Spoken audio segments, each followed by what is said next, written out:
Sabay-sabay natin alamin ang mga kaganapan na nangyayari sa ating bansa.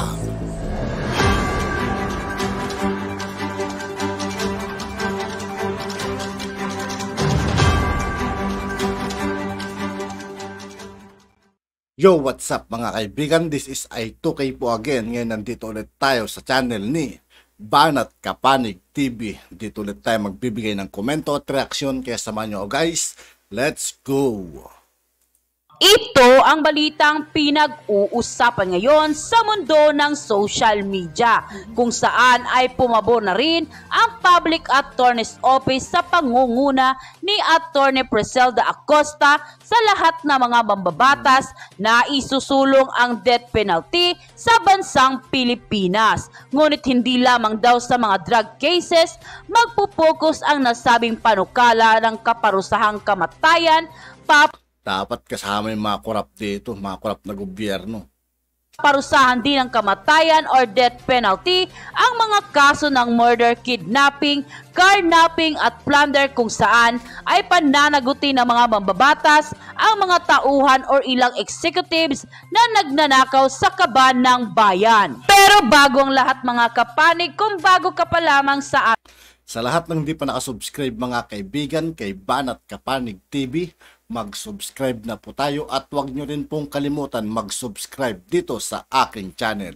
Aming channel ay huwag kalimutang mag-like, subscribe at i-click ang notification bell para mas maging updated ka palalo sa lahat pa ng bagong video na i-upload namin. At ito na nga mga kapanig, ayon pa sa kumpirmadong balita ay sumang-ayon na din ang Public Attorney's Office sa pangunguna ni Attorney Preselda Acosta na maisabatas na sa lalong madaling panahon ang death penalty. O mani nga ng samot-saring reaksyon, kung saan kung dati ay hindi siya pumapabor sa parusang kamatayan, ngunit ngayon ay napag-aralan na mismo ni Attorney Preselda Acosta na dapat itong isabatas sa bansang Pilipinas. Sa isang Zoom interview kasama ng ilang mga lawyers at ilang mga kongresista, gayon din ang ilang mga chief executive ng kapulisan, ay kinumpirma mismo ni Attorney Preselda Acosta na napapanahon na ang pagpapatupad ng parusang kamatayan sa ating bansa.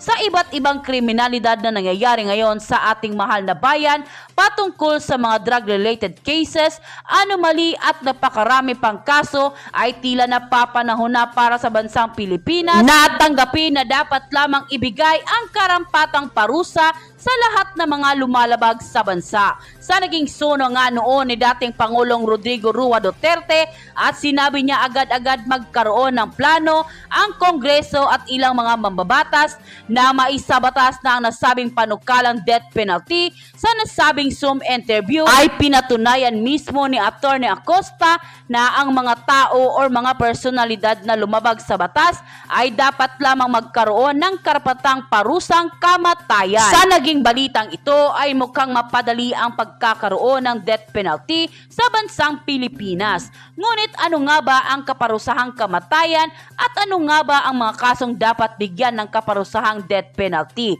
Narito ang top 20 kung saan ay ito ang nangunguna sa listahan na dapat managot sa kaparusahang kamatayan na kahit sino mang taong lalabag sa nasabing batas. Proposed crimes to be punished by death: treason, qualified piracy, qualified bribery, parricide, murder, infanticide, rape, kidnapping and serious illegal detention, robbery with violence against the information of person, destruction, arson, plunder, information of dangerous drugs, sale, trading, administration, distribution of dangerous drugs, manufacture of dangerous drugs, possession of dangerous drugs, combination of plants classified as dangerous drugs, unlawful prescription of dangerous drugs, criminal liability for planting of evidence, at carnapping. Sa naging balitang ito ay 20 crime na dapat ay managot ng kaparusahang kamatayan ay siyang tiniyak mismo ng ilang abogado. Sa pamamagitan ng lethal injection ay tila maisakakatuparan na ang death penalty sa bansang Pilipinas.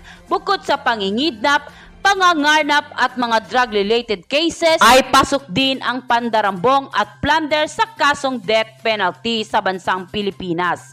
Mukhang mabibinyagan nga daw ang mga dating executive pati na ang ilang board member ng ahensya ng PhilHealth. Hindi naman alintana ng marami sa Naku, nangangalib ka dito. Ontiveros. Death penalty. ating mga kababayan at marami sa kanila ang ongoing ngayon ang nangyayari pagdinig sa Kongreso sa kasong pandarambong or plunder sa ilang dating executive ng board member na nasabing ahensya. Kabilang at di umano dito sina Risa Hontiveros, ang presidente at CEO ng PhilHealth na walang iba kundi si Ricardo Morales. Ba't kasama ang aming Pangulo? Dati nating Pangulong Rodrigo Duterte. Walang kasalanan yan. Isa yan sa pinakamahusay na Pangulo ng Pilipinas. Kahit anong gawin nyo, yun ang katotohanan. Eh, huwag yung dinadamay. Morales at ang dating presidenteng si Noynoy Aquino na siyang itinutulak ngayon ng ilang mga mambabatas na saliksikin ang kanilang salin at patunayan na may sabuatan sila sa nangyari or paglabas ng bilyong-bilyong pesong halaga ng boto na ninakaw ng mga dating empleyado na ito. Sa naging kumpirmasyon at naging balita nga na ito na hindi lamang sa drug cases magpupokus ang death penalty sa Pilipinas, gayon din sa kasong plunder na isasampa mismo ng ilang mga mababatas kay Ricardo Morales at sa ilan pang mga dating kasabwat ng pagnanakaw sa PhilHealth. Sa naging balitang ito ay kumpirmasyon mismo ng Public Attorney's Office ay pabor rin sila sa parusang kamatayan sa bansang Pilipinas. Ano ang iyong magiging reaksyon? Nang lumabas ang balitang ito ay hindi naman mapigilan ng marami sa ating mga kababayan ang mabigay ng kanilang hinaing at komento sa mundo ng social media. At ayon pa sa kanila, tama lang magkaroon na tayo ng death penalty sa ating bansa. Sobra na ang nangyayaring kasamaan na ginagawa nila at hindi ito matitigil hanggat wala silang kinatatakutang parusang kamatayan hanggat walang death penalty. Ipatutupad na ang death penalty sa mga kurap na mga politiko at mga opisyalis ng gobyerno nang hindi na pamarisan pa ng iba dahil kawawa na ang sambayanan at mahihirap na Pilipino. Death penalty, outstanding punishment, right justice to those who have accused, committed to any kind that punished by the law. The ordinary people have no voice. Thank God the rule of law reign.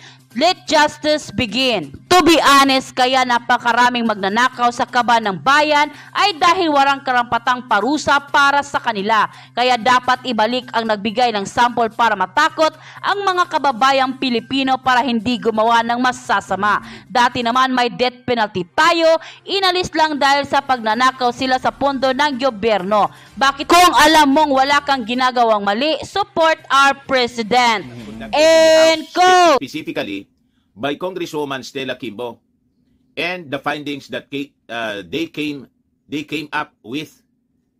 Ngayon, formal mga kababayan na nagpaabot ng memorandum yung Congresswoman mga kababayan si Kimbo sa ating Pangulong Bongbong Marcos after the investigation na ginawa ng Kongreso po dito.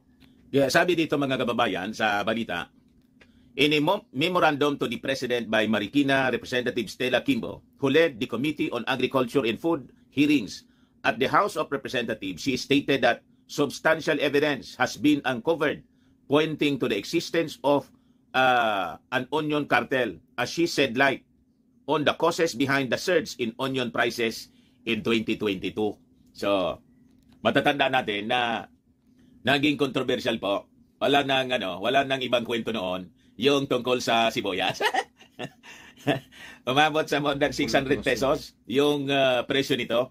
Ikat na natin dito guys kasi tungkol naman na sa sibuyas to. Nakon na ako sa death penalty kung ba gusto ko lang din talaga malaman yung bagay na yun. At yun nga po mga kaibigan, dito po nagtatapos ang ating reaction video. Muli ako po si I2K ng Sundalo ng Tunggalo at 811. Maraming salamat sa patuloy na pagsuporta. Yeah. Peace out.